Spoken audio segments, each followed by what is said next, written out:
I still can't drive past that stretch of road without feeling my stomach twist.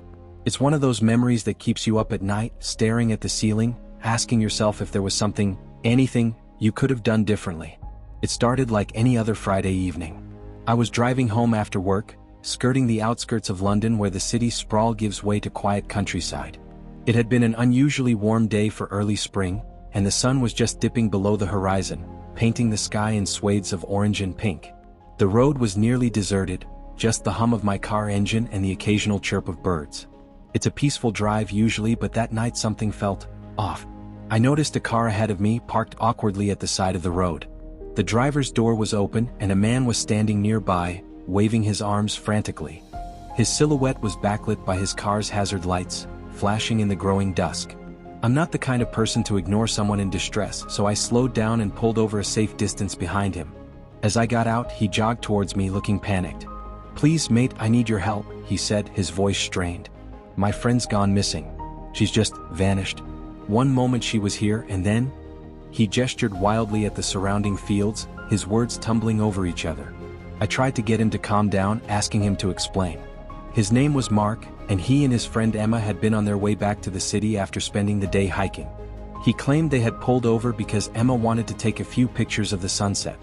She'd wandered off just a few yards into the field, but when he turned around to call her back, she was gone. "I've looked everywhere," he said, his eyes wide and glassy. "She's not answering her phone. Please, can you help me look?"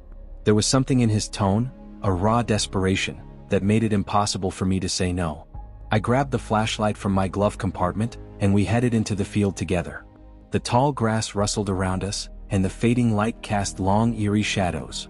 I kept calling Emma's name, my voice echoing into the quiet night. Mark stayed close, but there was a nervous energy to him, like he couldn't decide whether to run or keep looking. He kept muttering to himself fragments of sentences that didn't make much sense. She wouldn't just leave, not Emma, not like this. We must have searched for nearly an hour when I spotted something glinting in the grass a few yards away.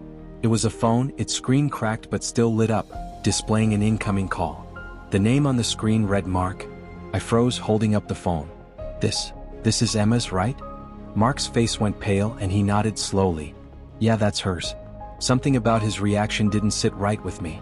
Why would her phone be out here, and why was he calling her if he claimed he already knew she wasn't answering? A cold knot formed in my stomach, but before I could say anything, we heard it, a faint, muffled cry coming from somewhere ahead. We both turned in the direction of the sound. Mark took off running, shouting Emma's name. I followed, my heart pounding in my chest. The cries grew louder as we approached a dense thicket of trees at the edge of the field. When we reached the trees, we found her.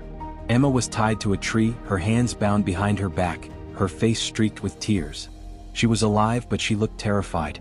I rushed to untie her while Mark hovered nearby, his hands shaking. "Emma, thank God," he kept saying over and over as if he couldn't believe she was actually there. As soon as I got the ropes off, Emma threw herself into my arms, sobbing uncontrollably. "He did this," she whispered, her voice trembling. "Mark, he tried to kill me." I froze, my mind struggling to process what she had just said. I pulled back to look at her, and the raw fear in her eyes told me she wasn't lying. Mark's face twisted into a mask of rage. "Don't listen to her," he snapped. "She's confused, scared, she doesn't know what she's saying."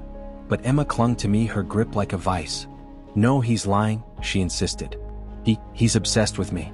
He didn't want me to leave today. When I said I needed space, he lost it. He dragged me out here and tied me up. He said if he couldn't have me, no one could." Mark took a step towards us, and I instinctively moved to put myself between him and Emma. "Stay back," I warned, my voice shaking but firm. For a moment, Mark just stood there, his expression unreadable. Then, without warning, he lunged at me. I barely managed to sidestep, and he stumbled, falling to the ground. Emma screamed, and I grabbed her hand, pulling her away.